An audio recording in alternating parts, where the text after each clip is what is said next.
अस्सलाम वालेकुम दोस्तों, मैं हूं माजिद मलिक और डिस्कवर द वर्ल्ड में आप सबको खुश आमदीद कहता हूं। प्यारे दोस्तों, जैसे जैसे क़यामत का वक्त करीब आ रहा है, अरब के अयाश बादशाह अजीबो गरीब हरकत करते हुए नजर आ रहे हैं।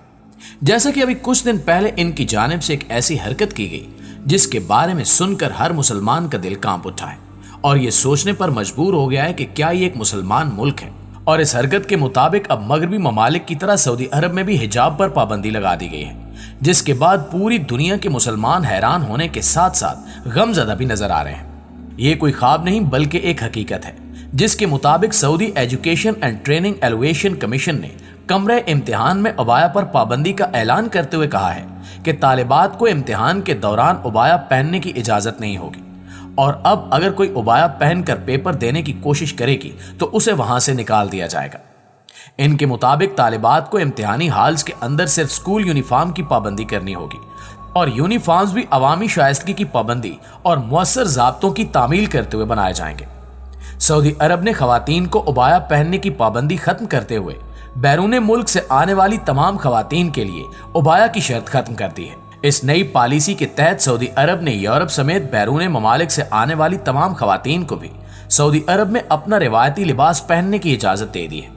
सऊदी टूरिज्म चेयरमैन अहमद अल खतीब ने अपने बयान में कहा कि हम यहां आने वाले तमाम सयाहों के लिए अपने दिल और बाएं खोल रहे हैं। चाहे आप हमारी तहजीब व सकाफत देखना चाहते हैं या समंदर या आसमान, हम आपको खुशामदीद कहते हैं। इस फैसले के तहत तमाम गैर सऊदी खवातीन को उबाया पहनने की जरूरत नहीं रही,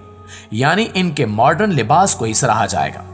इससे अंदाजा लगाया जा सकता है कि इस फैसले का सऊदी खवातीन पर भी गहरा असर पड़ेगा।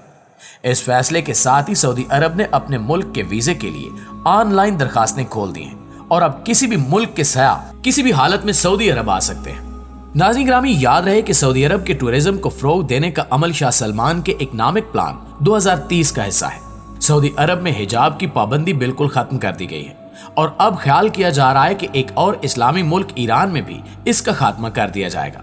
क्योंकि ईरान में एक ऐसा तबका मौजूद है जो आज़ादी का तलबगार है और इस तबके से ताल्लुक रखने वाली औरतें भी चाहती हैं कि इनकी जिंदगी में कोई रोक टोक ना हो, यहाँ तक कि इन्हें हिजाब से भी आज़ाद कर दिया जाए। इन औरतों की तहरीक जोर पकड़ती जा रही है और अब शायद इनकी बात मान ली जाए। लेकिन सवाल ये पैदा होता है कि आखिर नौबत यहाँ तक कैसे पहुंची। इस हवाले से आपको बताते चलें कि ये 14 सितंबर की बात है, जब तेहरान में इखलाकी पुलिस की हिरासत में 22 साला लड़की महसा अमीनी को बदहिजाबी के इल्जाम में गिरफ्तार किया गया। एहतजाज करने वाली खवातीन का कहना है कि पुलिस हिरासत में महसा पर बदतरीन तशद्दुद किया गया और उसे जख्मी हालत में अस्पताल में दाखिल कर दिया गया, जहां 2 दिन बाद जख्मों की ताब न लाते हुए उसकी मौत वाक़ई हो गई। बदहिजाबी और मजहबी ड्रेस कोड की खिलाफ वर्जी के इल्जामात पर जवान लड़कियों की गिरफ्तारियां और इन पर रियासती तशद्दुद ईरान में कोई नई चीज नहीं है,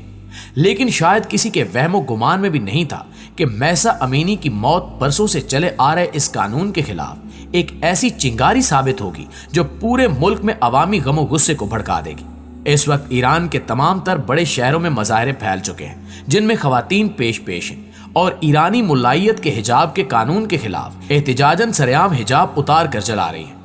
ये मुजाहरे हिजाब के कानून के खात्मे से आगे बढ़ते हुए फौरन थियोक्रेटिक रियासत के खात्मे के मुतालबे तक पहुंच गए हैं और लोग 1979 के ईरानी इनकलाब के मशहूर जमाना नारे आमिर मुर्दाबाद बुलंद करने लगे हैं।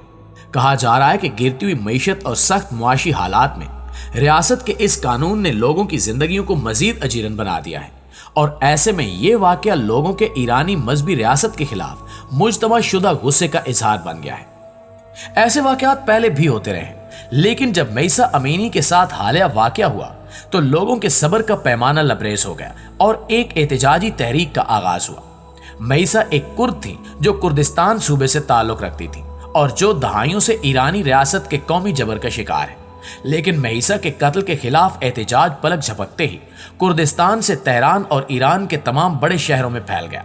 अपनी इब्तिदा से ही तहरीक ने पूरी मजहबी रियासत और इसकी नफरत अंगेज अलामत अली खामनेई को मर्ग बर्द यकतातूर का नारा बुलंद करके निशाना बनाया, जबकि तहरीक ने तमाम तर सनफी तफरीक को मिटाकर एक नए नारे को भी जन्म दिया है और वो है जन जिंदगी आजादी।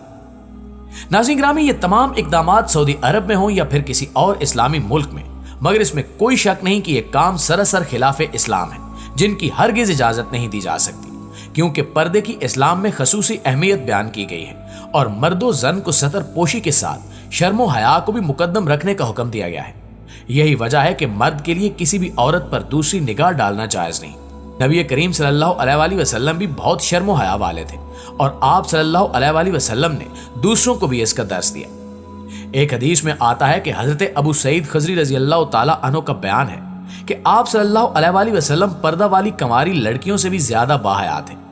جب کوئی بات ایسی دیکھتے جو آپ صلی اللہ علیہ وآلہ وسلم کو ناگوار گزرتی تو ہم لوگوں کو آپ صلی اللہ علیہ وآلہ وسلم کے چہرے سے معلوم ہو جاتا تھا۔ قرآن کریم میں ارشاد ربانی ہے کہ اے آدم کی اولاد، ہم نے تمہارے لیے لباس پیدا کیا جو تمہاری شرم گاہوں کو بھی چھپاتا ہے اور معجب زینت بھی ہے، اور تقوی کا لباس یہ اس سے بڑھ کر اللہ کی نشانیوں میں سے ہے تاکہ لوگ یہ یاد رکھیں۔ ناظرین گرامی، اس حوالے سے قرآن پاک میں ایک اور جگہ حق تعالیٰ فرماتا ہے کہ مسلمان عورتوں سے کہو کہ وہ بھی اپنی نگاہیں نیچی رکھیں اور اپنی عصمت میں فرق نہ آنے دیں اور اپنی زینت کو ظاہر نہ کریں سوائے اس کے کہ جو ظاہر ہے، اور اپنے گریبانوں پر اپنی اوڑھنیاں ڈالے رکھیں اور اپنی آرائش کو کسی کے سامنے ظاہر نہ کریں سوائے اپنے خامندوں کے یا اپنے والد یا اپنے سسر کے یا اپنے بہن بھائیوں اور بچوں کے۔ پیارے ساتھیوں، اسلام میں خواتین کو مستورات بھی کہا جاتا ہے اور مستور کا مطلب ہے چھپا ہوا۔ عورت کے پردے کے حوالے سے ایک حدیث مبارکہ میں آتا ہے کہ حضرت عبداللہ رضی اللہ تعالی عنہ سے روایت ہے کہ نبی کریم صلی اللہ علیہ وآلہ وسلم نے فرمایا کہ عورت پردے میں رہنے کی چیز ہے، کیونکہ جب وہ باہر نکلتی ہے تو شیطان اسے بہکانے کے لیے موقع تلاش کرتا ہے۔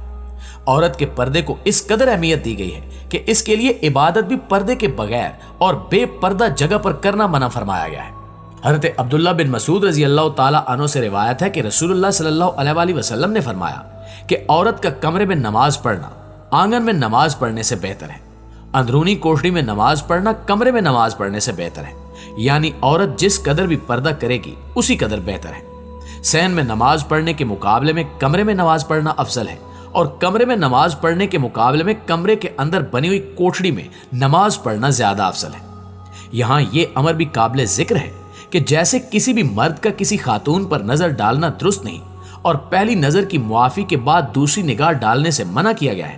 ایسے ہی خواتین کو بھی حکم ہے کہ وہ مردوں پر نظر نہ ڈالیں۔ اس حوالے سے حدیث پاک میں آتا ہے، حضرت ام سلمہ رضی اللہ تعالی عنہا فرماتی ہیں کہ رسول کریم صلی اللہ علیہ وآلہ وسلم کے پاس تھی اور آپ صلی اللہ علیہ وآلہ وسلم کے پاس حضرت میمونہ رضی اللہ تعالی عنہا بھی تھی۔